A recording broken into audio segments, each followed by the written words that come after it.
Good afternoon, and welcome to the National Press Club. My name is Teresa Warner, and I am the 105th president of the National Press Club. We are the world's leading professional organization for journalists, committed to our profession's future through programming such as these, while fostering a free press worldwide. For more information about the National Press Club, please visit our website at www.press.org. To donate to our programs offered to the public through our National Press Club Journalism Institute, please visit press.org/institute. On behalf of our members worldwide, I'd like to welcome our speaker and those of you attending today's event. Our head table includes guests of our speaker as well as working journalists who are club members. And if you hear applause from our audience, we'd note that members of the general public are attending, so it's not necessarily evidence of a lack of journalism objectivity. I'd also like to welcome our C-SPAN and our public radio audiences. Our luncheons are also featured on our member-produced weekly podcast from the National Press Club, available on iTunes. You can also follow the action on Twitter using hashtag NPC Lunch. After our guest speech concludes, we'll have a question and answer segment. I will ask as many questions as time permits.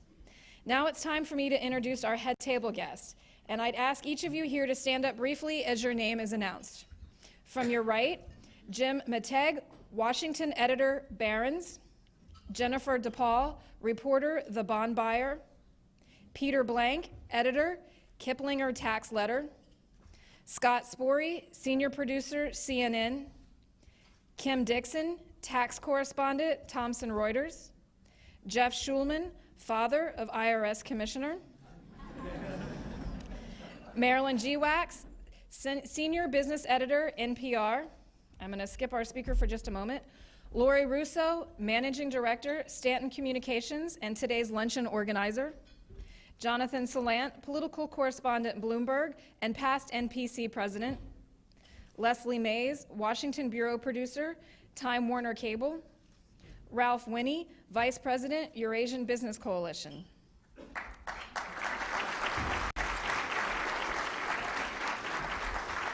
Today's speaker said he prides himself on leading a non-political and non-partisan organization. But in recent days, he has been very publicly involved in discussions at the highest levels of government about everything from health care reform to Tea Party politics. As the person in charge of collecting around $2.4 trillion in taxpayer dollars, his words are closely followed by lawmakers and by many of us in this room today. Now in the final year of his 5-year term as Commissioner of the Internal Revenue Service, Doug Shulman oversees nearly 100,000 employees and a budget of around $12 billion. He is managing through a $300 million budget cut and staff reduction in the thousands, challenges that have raised questions about the IRS's ability to enforce tax compliance, conduct audits, and provide quality customer service. Just a few weeks ago, he requested an 8% budget increase from Congress to make up for those losses. I'm sure we'll hear more about that subject today. Commissioner Shulman came to the IRS from the Financial Industry Regulatory Authority, the private sector regulator of security firms doing business in the United States. He also served as vice chairman of the National Association of Securities Dealers, where he played an integral role in restructuring the organization. The NASD, he led negotiations of the sale of NASDAQ stock market and the American Stock Exchange, oversaw the launch of industry-wide bond market transparency, and modernized the NASD's technology operations. Earlier in his career, Commissioner Shulman co-founded Teach for America and was involved in several startup organizations.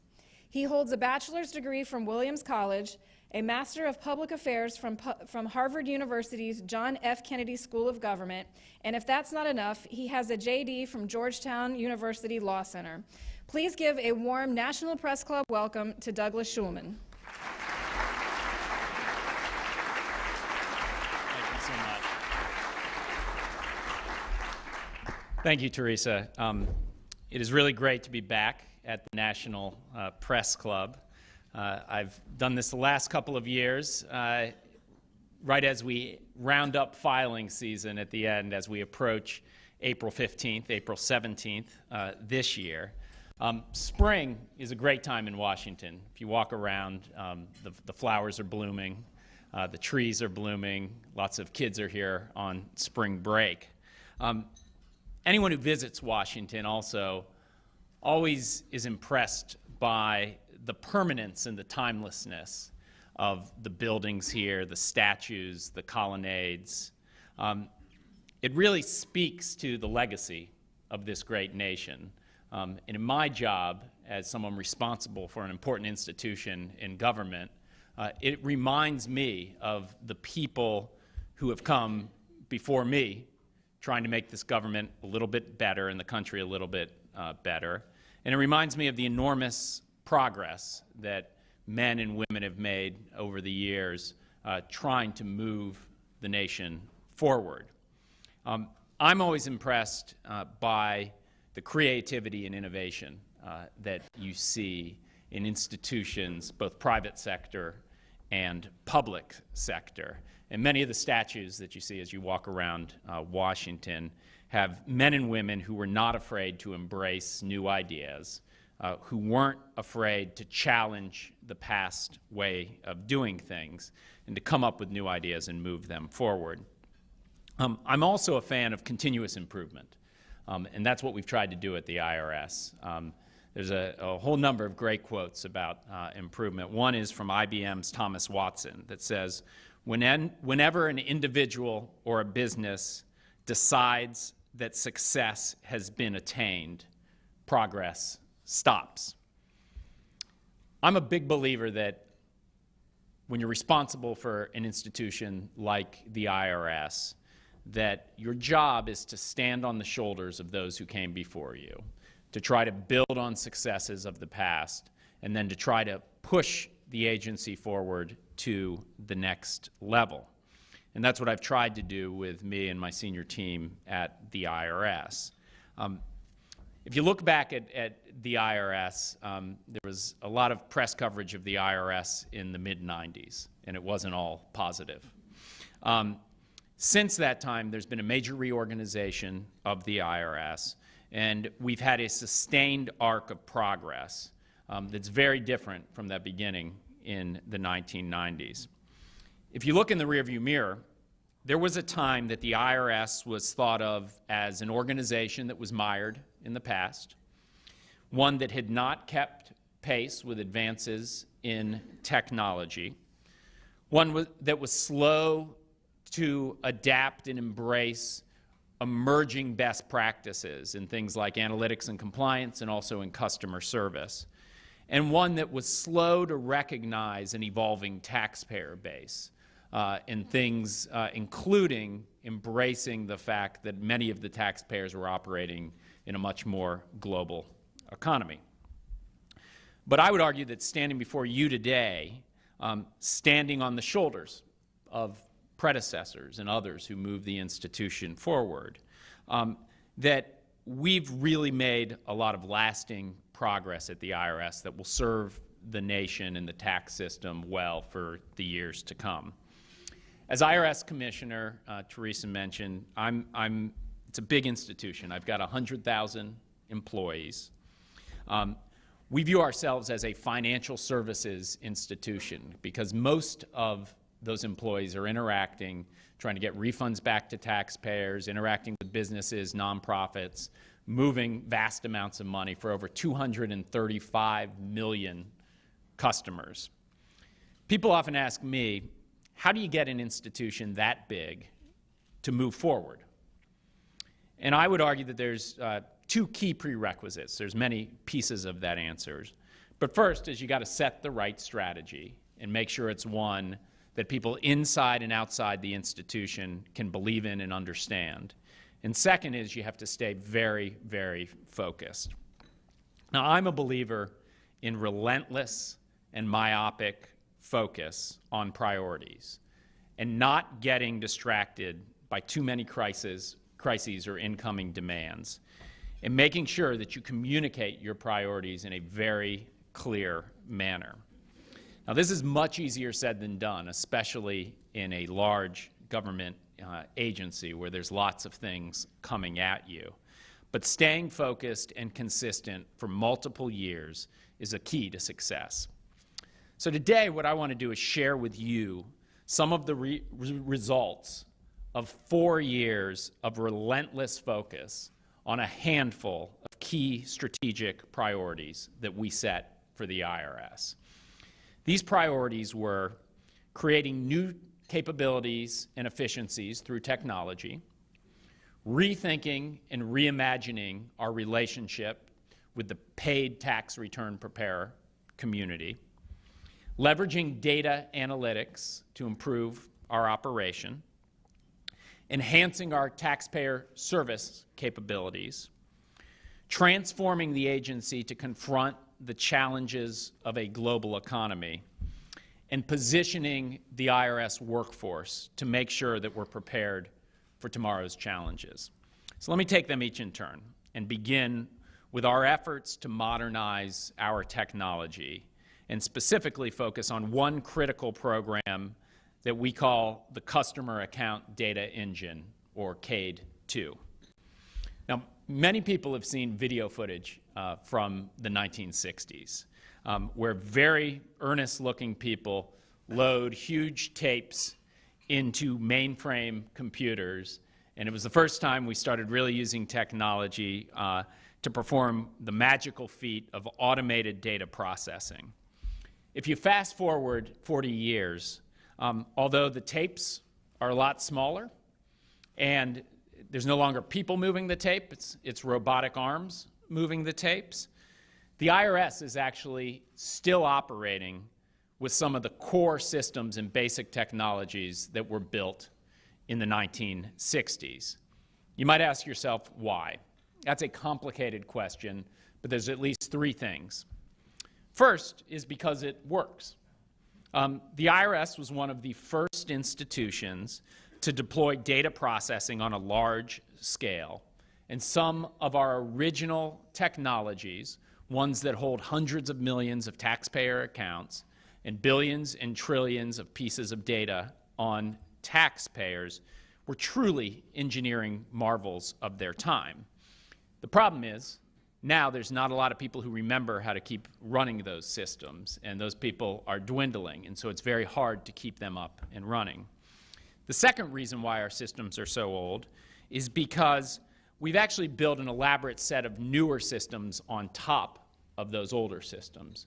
So some of the things we do, like routing telephone calls or making exam selection, are being run on newer systems. All of our technology isn't old.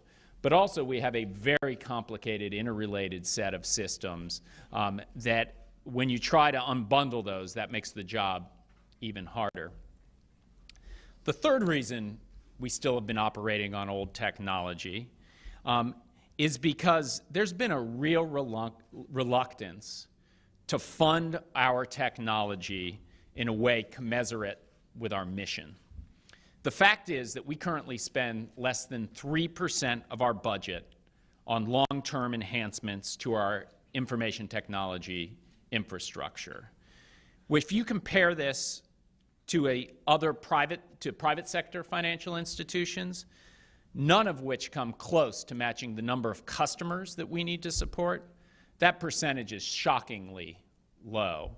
And so I would argue we've been underfunded for many years in the technology space. President Obama has proposed a much-needed substantial increase in IRS technology, really reflecting, in large part, our critical mission. So with all these factors in mind, when I arrived at the IRS, we initiated a broad review of our technology portfolio. And we pruned that portfolio. We shut down a bunch of projects, back to focus, and we started focusing projects on the single most visible and complex issue that had been holding us back for decades. Since the 1960s, we had been conducting our core account processing on a weekly basis, weekly batch cycles.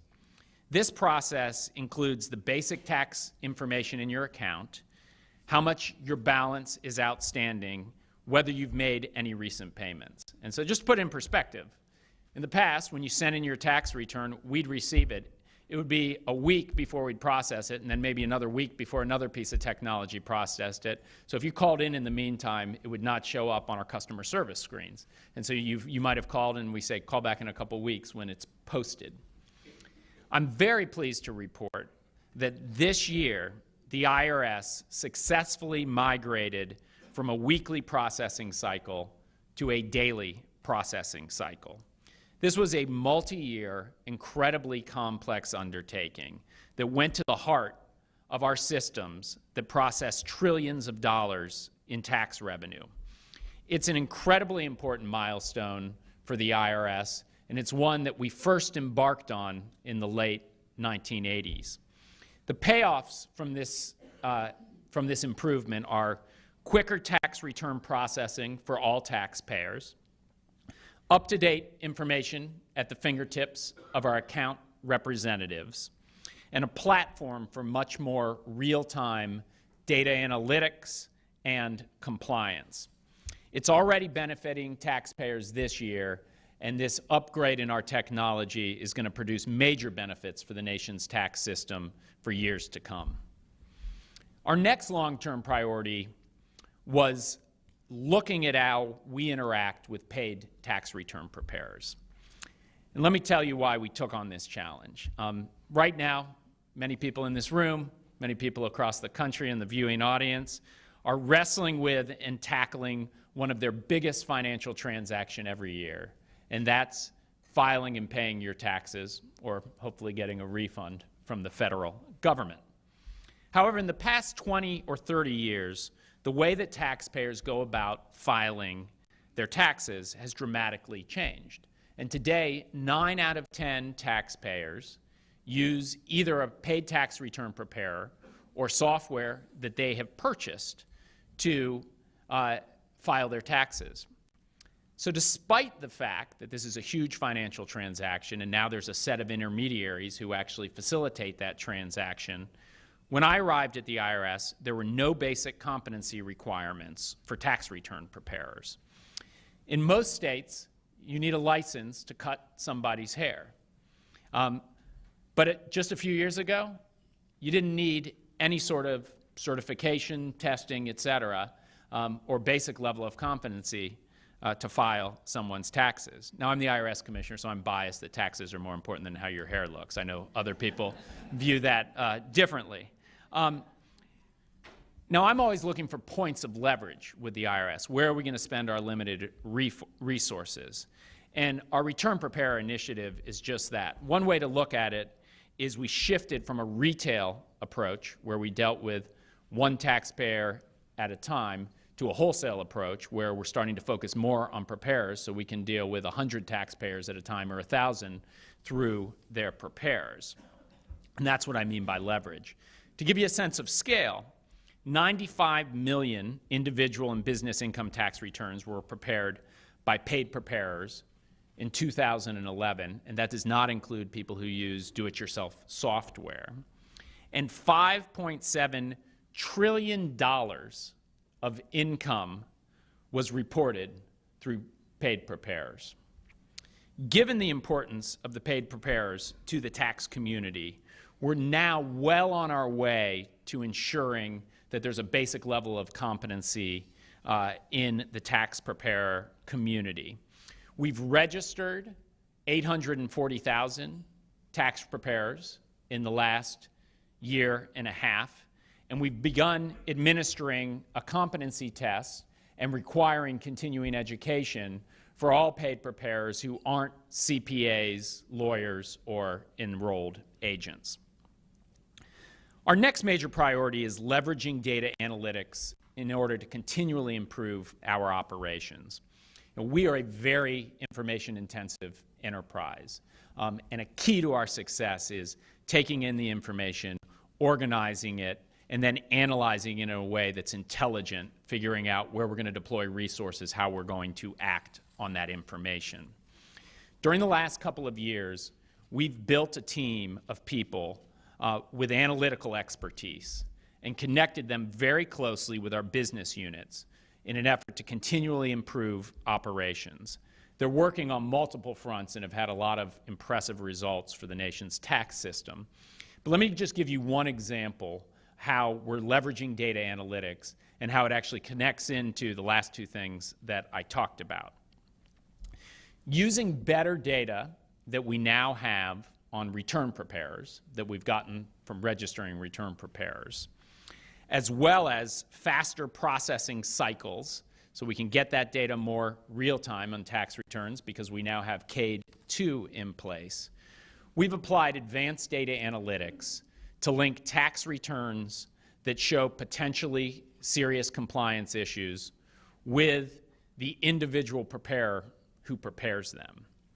Once we identify these returns, we've quickly gone out to preparers and used a variety of compliance treatments to either stop fraudulent behavior, or if it's not fraudulent and there's mistakes being made, alert people to those mistakes and get things fixed early in the filing season.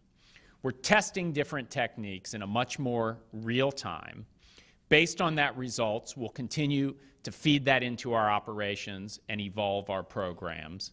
The results are still, it's early in the process of this piece that we've been doing this year. But as we have a continuous feedback loop of data analytics moving into places where we see non-compliance, we'll drive that kind of learning into our operations. In addition to finding and stopping more fraud this year, by combining our data analytics team, our audit teams, our preparer teams, our technology teams, we're building a lot of intelligence and institutional knowledge that's going to allow us to spot trends earlier and act on noncompliance much earlier. This is just one example of many where we're using advanced data analytics to really up our game. But the IRS is not just about compliance. While popular culture links the three letters IRS with compliance and enforcement, the truth is that the IRS interacts with the overwhelming majority of the population strictly on a customer service basis. And providing customer service is every bit as important to our mission as enforcing the tax laws. You know, we provide numerous options for assisting taxpayers, from our publications to our website, to our toll-free line, to in-person options, and the list goes on. Now, every year, the American Customer Satisfaction Index measures customer satisfaction across a variety of industries and sectors of the economy, and it also does some work with government agencies. We have a lot of metrics at the IRS, but the main one that our senior management team, our oversight board tracks to say how are we doing generally with customer service is the American Customer Satisfaction Index. In 1998, we had hit rock bottom, and on the index, which goes to 100, we had hit 32, which showed deep dissatisfaction with the general interactions with the IRS. But over time, we've moved forward, and I'm very pleased that last year, 2011, we hit a historic high of 73, which gives us a piece of feedback that across all of our programs, we continue to make significant progress in the customer service arena. However, as leader of a big organization, I remind our folks, we're never going to be satisfied. We can't rest on our laurels. We have an ever-increasing job. We've been handed new responsibilities. The tax code is getting more complex, and our budget's recently been cut. So we're going to need to stay on top of our game innovating if we're going to keep those scores going. Let me mention a couple of innovations, the kinds of things we're going to have to keep doing at the IRS. One is e-filing.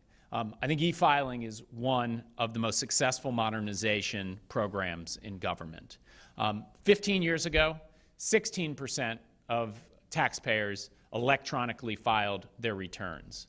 Last year, 77% of individual taxpayers filed their returns. This has great benefits for taxpayers. You get your refund faster. All of your data comes in electronically rather than sending a piece of paper which we code, which someone might make a coding error, which would lead to a problem further down the line. But it also has great benefits for efficiency in government. It costs us about 15 cents to process an electronically filed return. It costs us about $3.50 to process a paper return. And so this has been a huge success for us, and we're going to keep pushing that. Another good example of where we've innovated is our use of new media.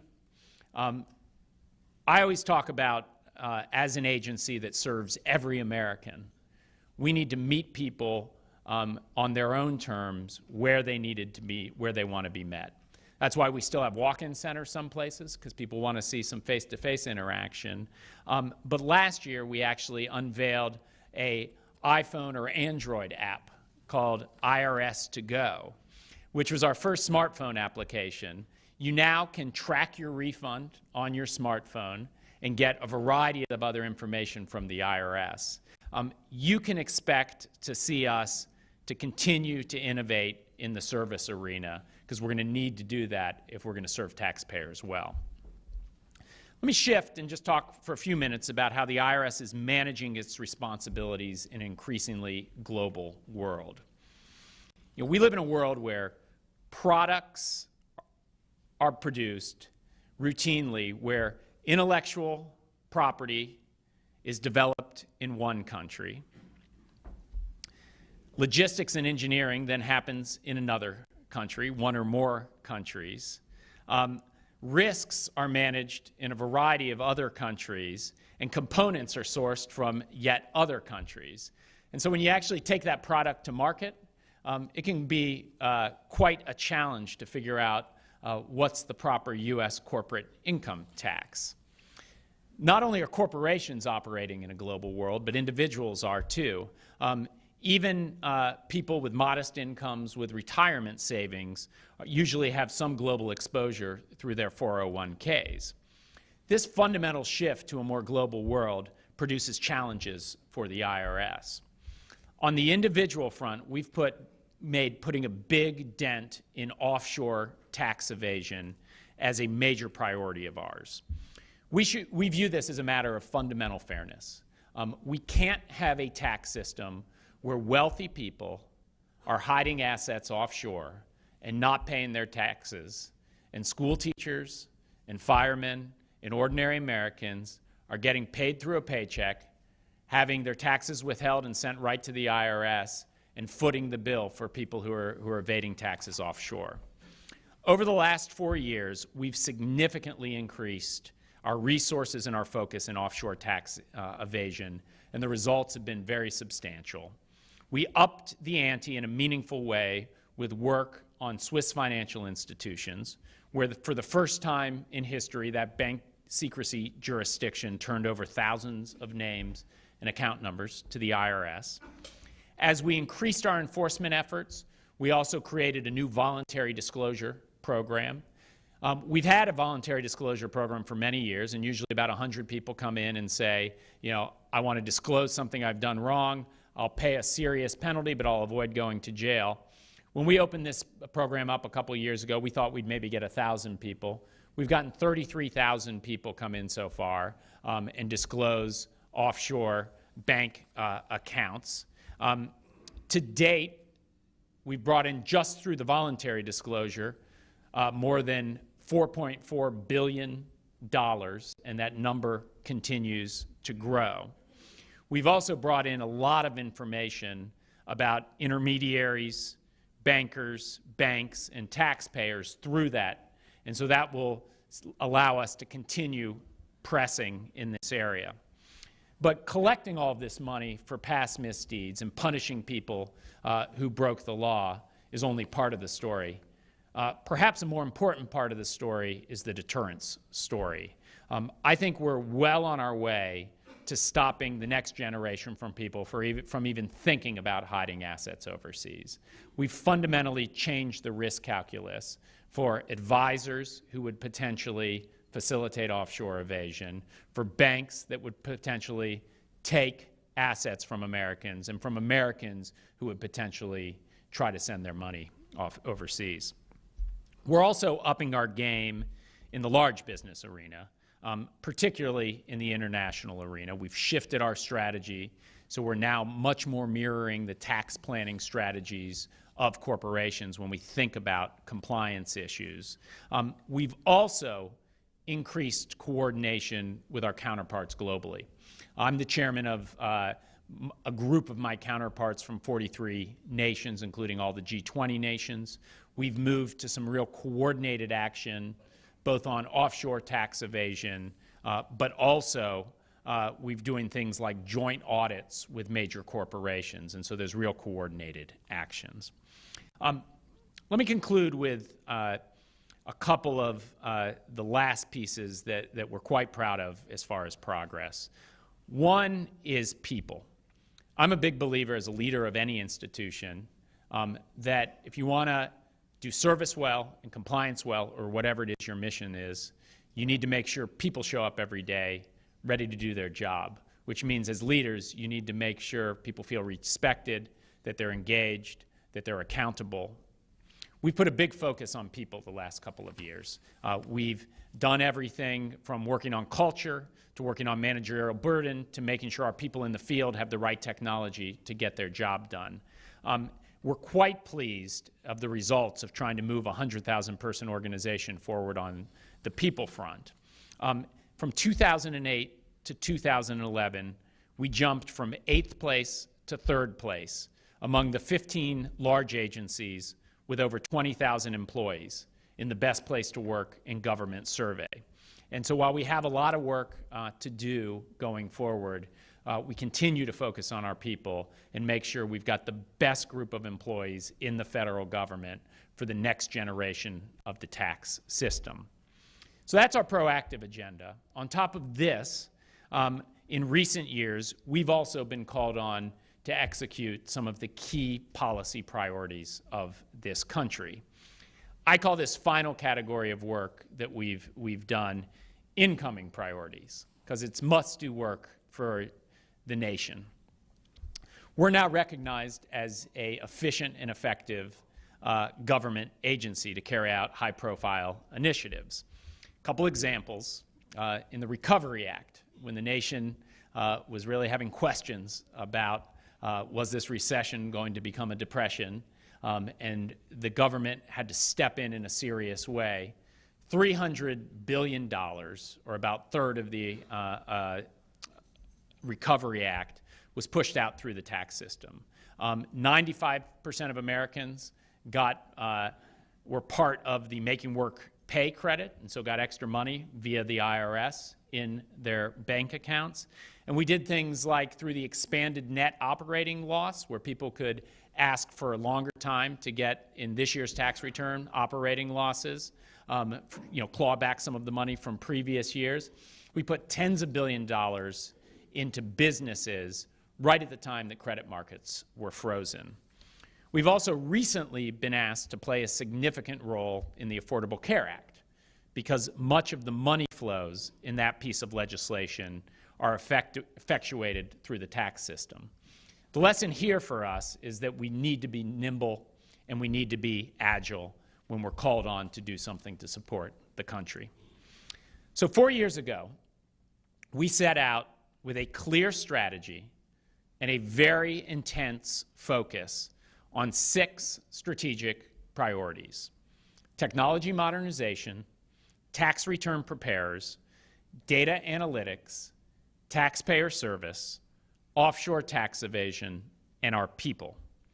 The economic downturn and new policy directions added 2 other major initiatives to our agenda, but by staying focused and explaining our strategy consistently to our employees and to the stakeholders of the IRS, we've made significant headway in all of these areas and have made lasting positive change in our nation's tax system, which will position it well to serve the American people for the years to come. So with that, I want to thank you for listening, and I'd be happy to answer some questions.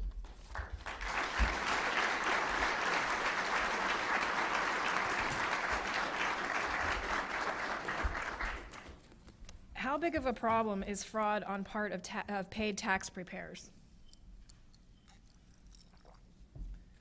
So the vast majority of tax preparers are honest, ethical, hardworking, and provide a great service to both the tax system and the country.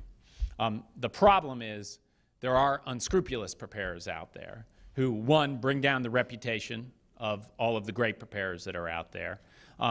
But also, the real problem with unscrupulous preparers is it's the taxpayer who's left holding the bag at the end of the day. If you go to a preparer, they jack up your refund, tell you you're going to get this big refund and you deserve it when you don't. You get $3,000, you spend it, we then figure that out. The preparer has packed up shop, and you're left holding the bag. And so it's a small number of people that are unscrupulous, but those are people that we need to make sure we're focused on so that taxpayers get good treatment. Why do you feel it is in the taxpayer's best interest to place tighter regulations on tax preparers rather than simplifying the tax code? So when we pursued our tax return preparer initiative, which is what we call that, we did it in a very deliberate and a very public way, which is the way that I think any big institution like ours that affects a lot of people should operate. And so first, without having any preconceived notion about should we do something, shouldn't we do something, and if so, what should we do, we went and held public hearings across the country, most of which I attended, and got feedback. Overwhelmingly, taxpayers, public interest groups, preparers themselves said it's ridiculous that there's no basic level of competency in the preparer community, and you should do something. So through that dialogue and the input we got, we actually put out a blueprint, a report, and said, here's what we think should be done. We got lots of feedback from that. From that, we then moved to put out regulations, and each time we put out our set of regulations, we had public comment on those regulations, and so we've adjusted those as we've gone. And so the result, we think, is our very balanced set of both service and compliance initiatives, a basic competency test for paid tax preparers to make sure people have a basic understanding of the law. By the way, if you're already a preparer, we're giving you 3 years to pass that. You can take it as many times as you want, so people should be able to pass that test. But we also, through the process, got a lot of feedback on things we should change, places we should tweak, and most of that feedback we took. The other part of the question, which is, should the tax code be simplified? The answer is absolutely yes. But in the meantime, we have a tax code that's very complex, and we want to make sure that as people wrestle through it, if they're going to pay a professional to do so, that professional is competent and ethical. What is your response to the lawsuit challenging your power to regulate tax preparers? I'm a huge fan of democracy. I'm a big believer in 3 branches of government. Anyone can use the courts who wants to use the courts. As I just said, we went through an extensive process to land where we did, and I'm very confident not only is everything we're doing going to be seen as legal, but more importantly, everything we're doing, I think, is going to benefit the American people. You said 9 out of 10 people use either a paid tax preparer or a tax software. What percentage use the tax software, and is that increasing? So the percentage is increasing. The latest numbers are 65% were using paid preparers, and the rest were using software. That moves back and forth, and there are quite a bit of few people who use both, have software, but then get answers from their preparers, et cetera. So it's a moving target. With gasoline prices on a seemingly endless upward spiral, will the IRS increase the standard mileage rate in mid-year again? It's a very specific question. We have a formula that looks at what the standard mileage rate should be, and this is the reimbursable rate that most businesses use to reimburse people for mileage. And so we look at changes and fluctuations, and generally we do it once a year. Occasionally, when there's been a big change, upward or downward, we'll do it mid-year, and we'll always look at it mid-year to see if it's appropriate.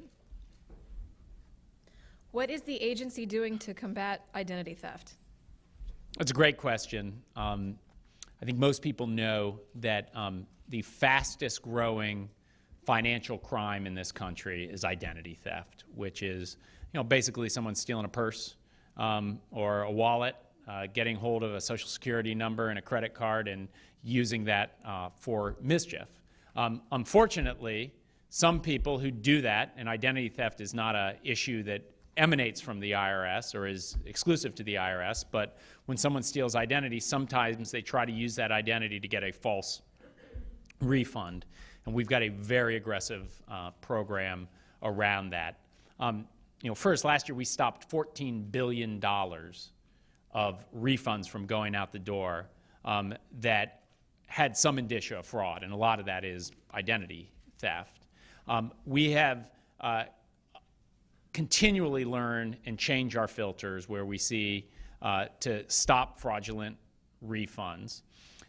Last year we put in place a new program where if you've been a victim of identity theft, again, the context is this is outside of the tax system, but someone then might come into the tax system and try to get a refund using your social security number. You can call us and we'll give you a PIN with a 6-digit number. So when you file, if you use that 6-digit PIN, your refund will fly through. If anybody else uses your social security number, that refund will be blocked.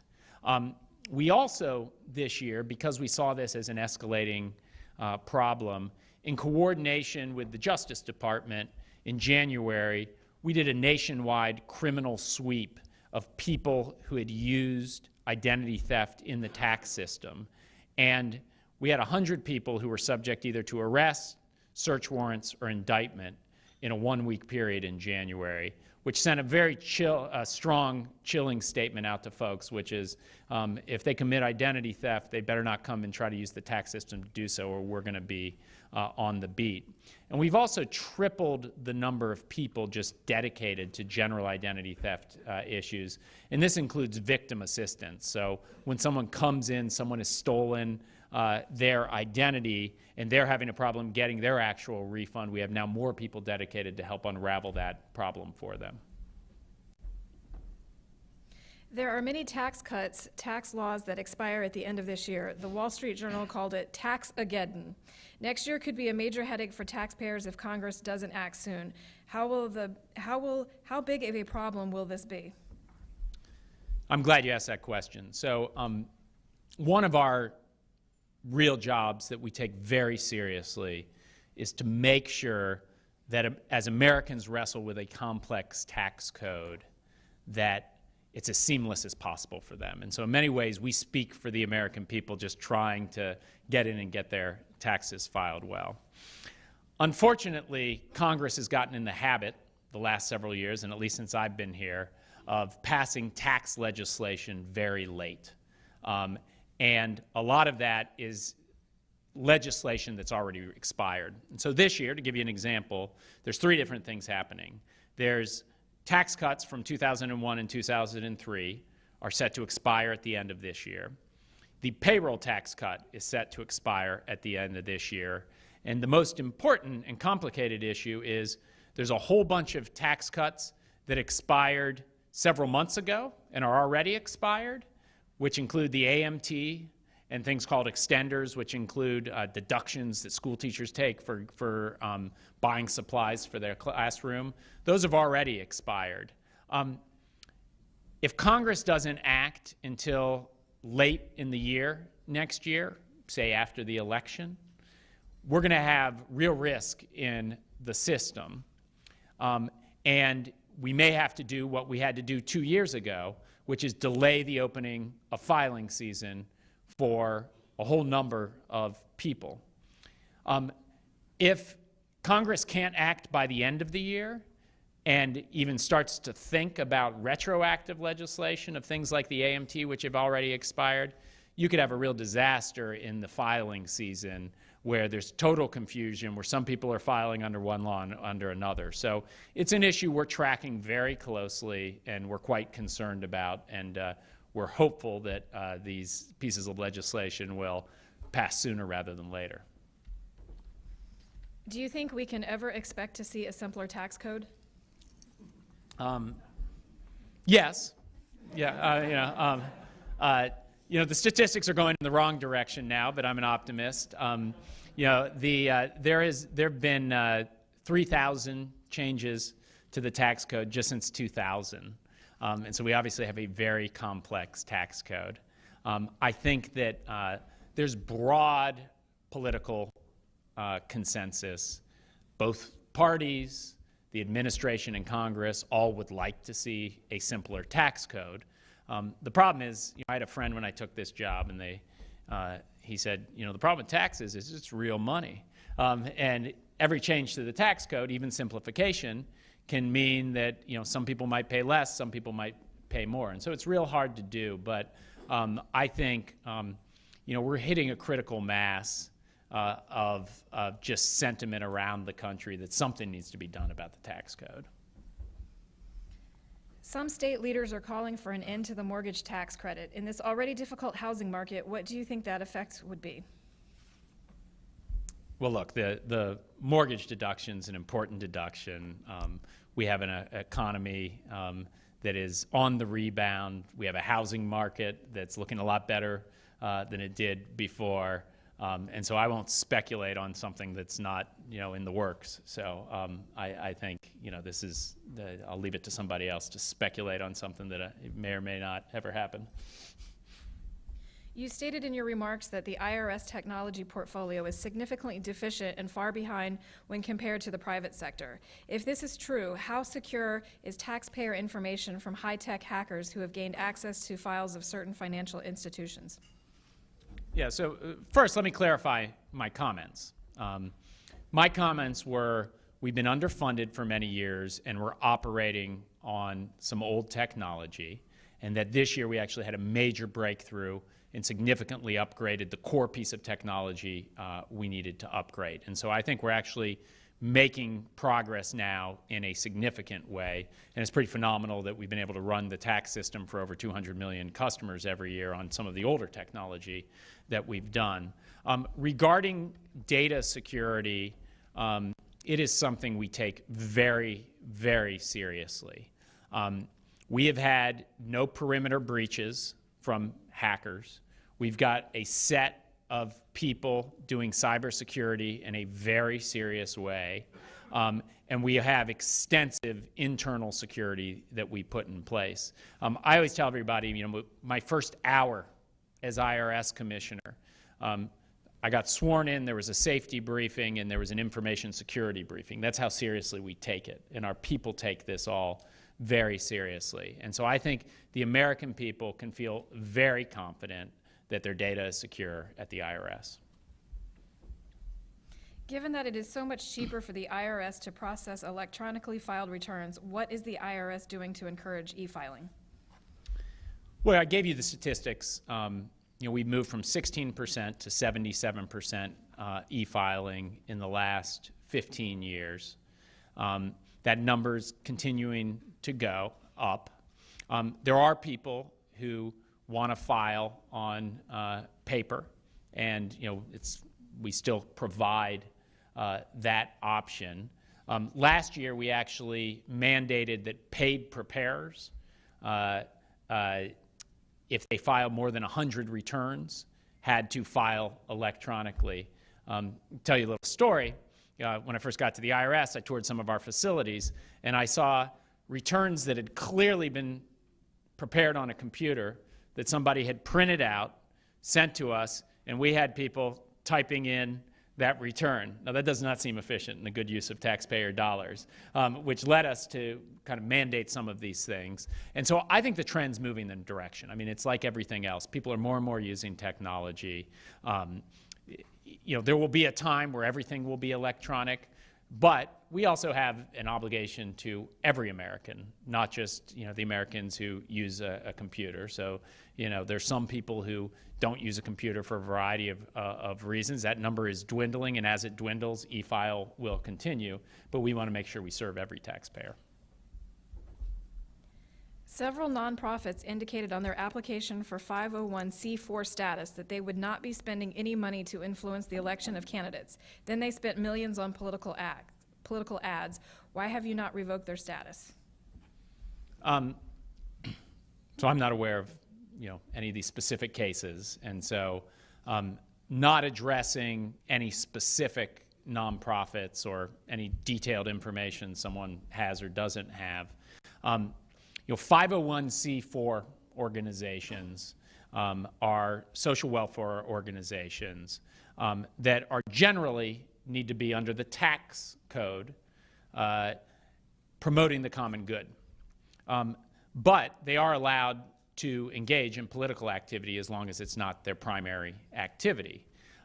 Our job, again, is to administer the tax laws.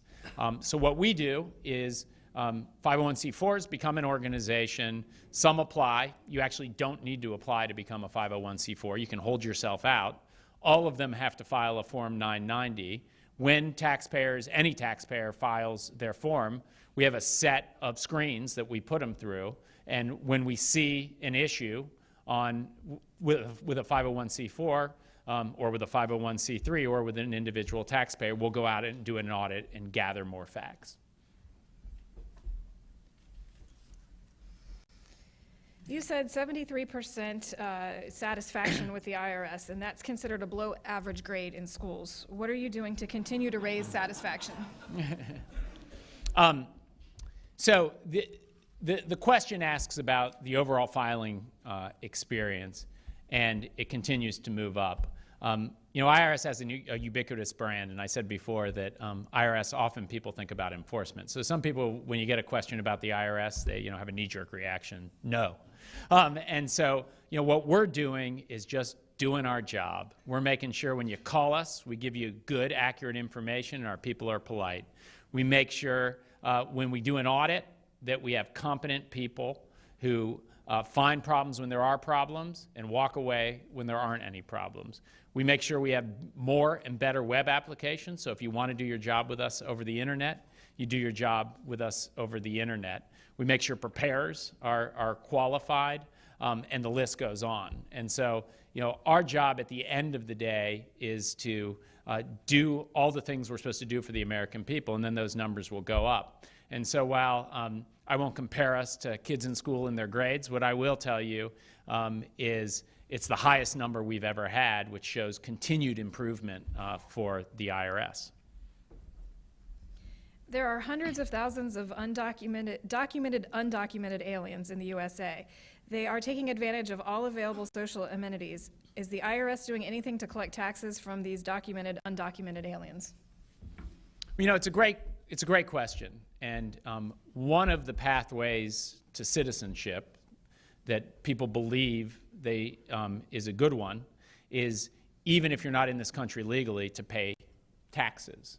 And so our job is to make sure if you work in this country and you have a tax obligation, that you file a tax return. And that's what we try to do. And so our job is around exactly what whoever wrote the question asked, which is to make sure taxes are paid. We're not responsible for the other pieces of immigration law and immigration policy. I think you actually have a lot of people in this country who pay taxes, who aren't here legally, who file returns so they can show a track record of being good citizens. The people who are being good members of society, the people who do that obviously are contributing to national defense, they're contributing to our roads, they're contributing to our schools, and that's just what we want. And so we try to run the system in a really fair way that allows everybody to pay taxes who needs to pay taxes.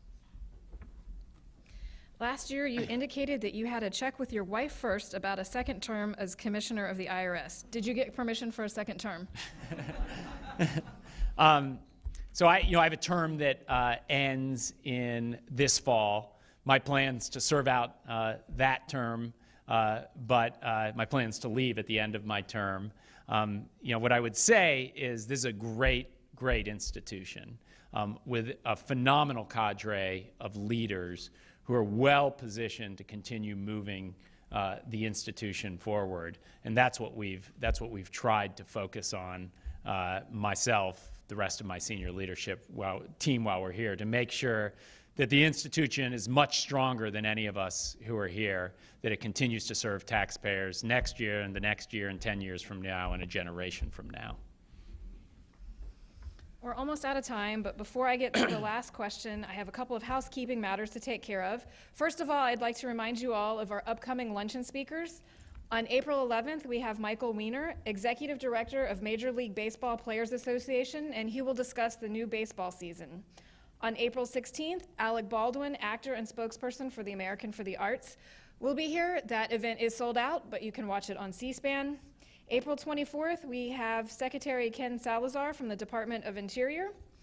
Second, I would like to present you with our traditional coffee mug that will help you stay up late while you're filing your taxes. And I do have one last question for you. Do you prepare your own tax return, and have you ever been audited? I'll take the second one first. So when you become IRS Commissioner, every tax lawyer in the government takes a look at your returns. And so my returns have been thoroughly vetted by both the administration and Congress, because I actually had to get confirmed.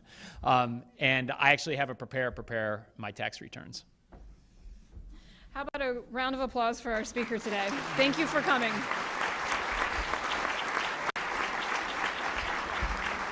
I'd also like to thank our National Press Club staff, including its Journalism Institute and Broadcast Center, for organizing today's event. Finally, here's a reminder that you can find more information about the National Press Club on our website. Also, if you'd like to get a copy of today's program, please check our website at www.press.org. Thank you all for joining us today. We are adjourned.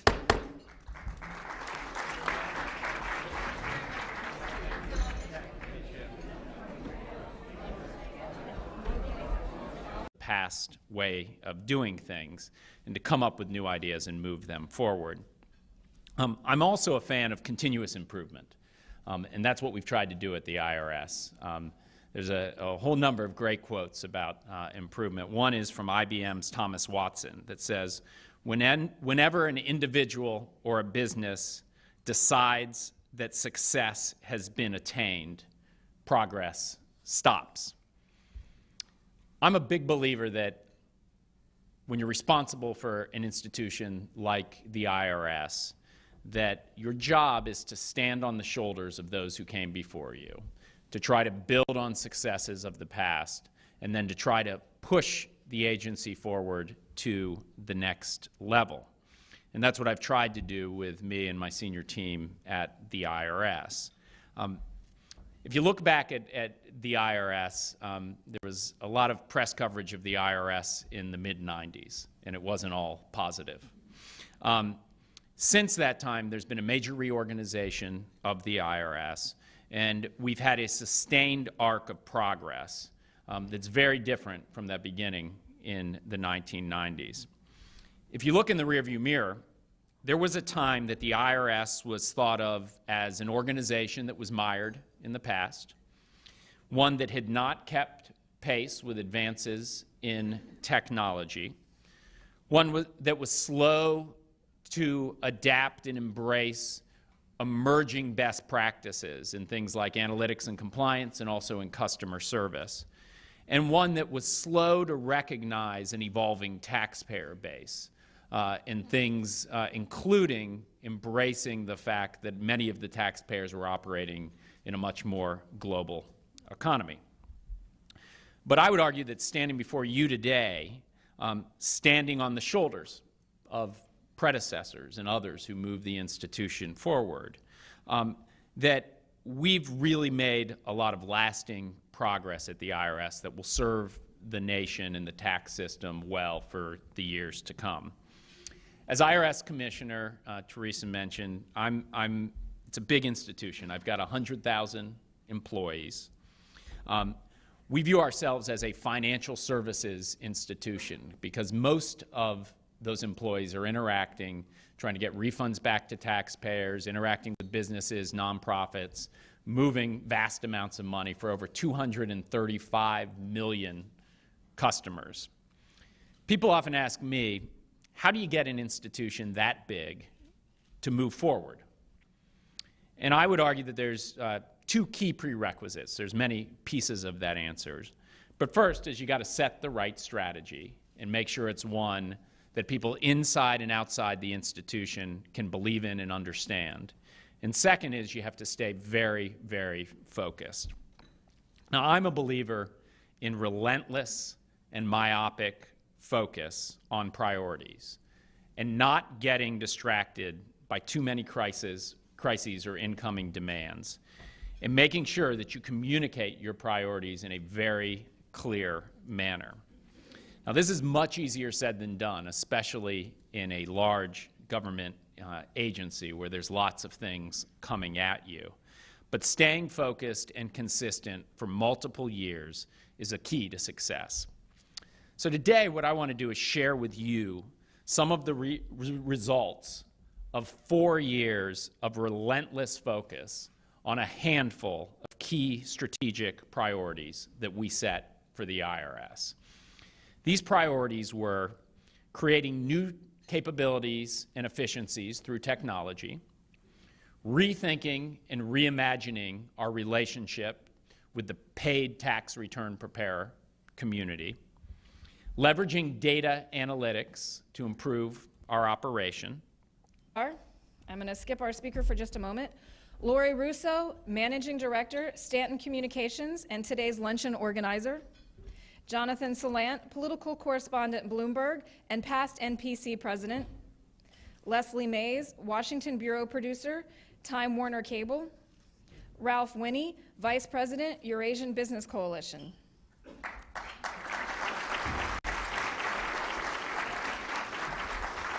Today's speaker said he prides himself on leading a non-political and non-partisan organization. But in recent days, he has been very publicly involved in discussions at the highest levels of government about everything from health care reform to Tea Party politics. As the person in charge of collecting around $2.4 trillion in taxpayer dollars, his words are closely followed by lawmakers and by many of us in this room today.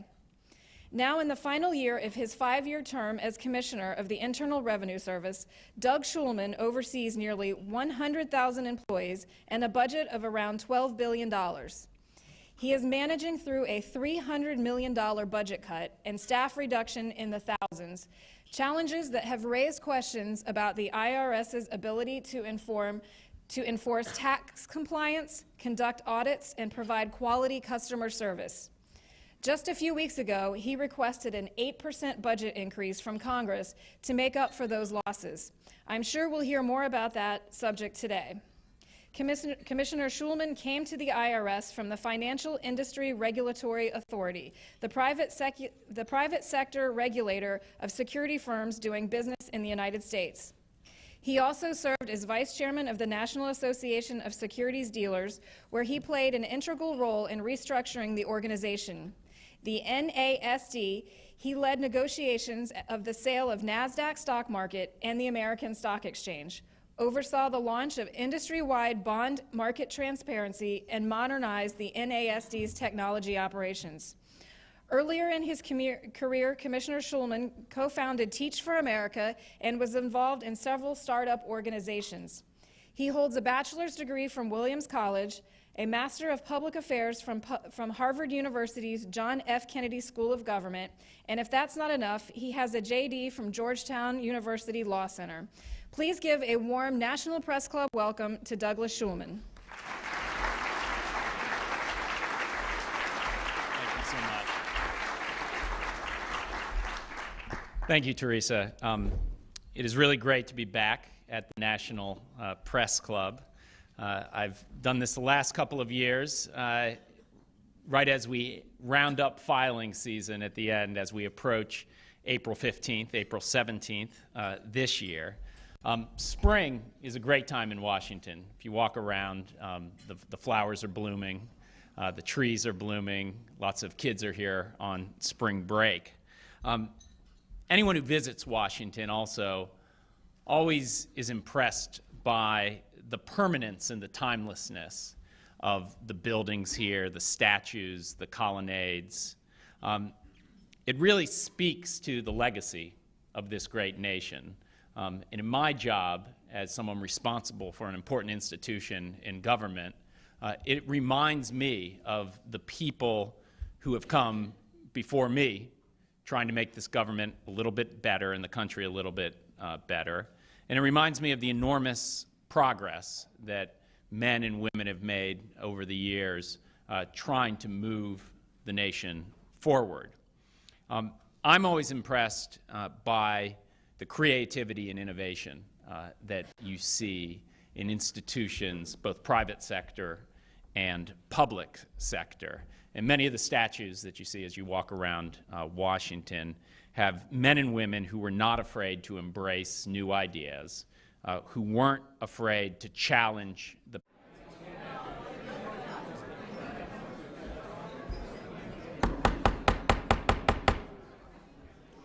Good afternoon, and welcome to the National Press Club.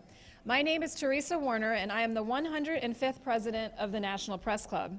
We are the world's leading professional organization for journalists, committed to our profession's future through programming such as these, while fostering a free press worldwide. For more information about the National Press Club, please visit our website at www.press.org. To donate to our programs offered to the public through our National Press Club Journalism Institute, please visit press.org/institute. On behalf of our members worldwide, I'd like to welcome our speaker and those of you attending today's events. Our head table includes guests of our speaker as well as working journalists who are club members. And if you hear applause from our audience, we'd note that members of the general public are attending, so it's not necessarily evidence of a lack of journalism objectivity. I'd also like to welcome our C-SPAN and our public radio audiences. Our luncheons are also featured on our member-produced weekly podcast from the National Press Club, available on iTunes. You can also follow the action on Twitter using hashtag NPC Lunch. After our guest speech concludes, we'll have a question and answer segment. I will ask as many questions as time permits. Now it's time for me to introduce our head table guest, and I'd ask each of you here to stand up briefly as your name is announced. From your right, Jim Mateg, Washington editor, Barron's; Jennifer DePaul, reporter, The Bond Buyer; Peter Blank, editor, Kiplinger Tax Letter; Scott Spory, senior producer, CNN; Kim Dixon, tax correspondent, Thomson Reuters; Jeff Shulman, father of IRS Commissioner; Marilyn G. Wax, senior business editor, NPR;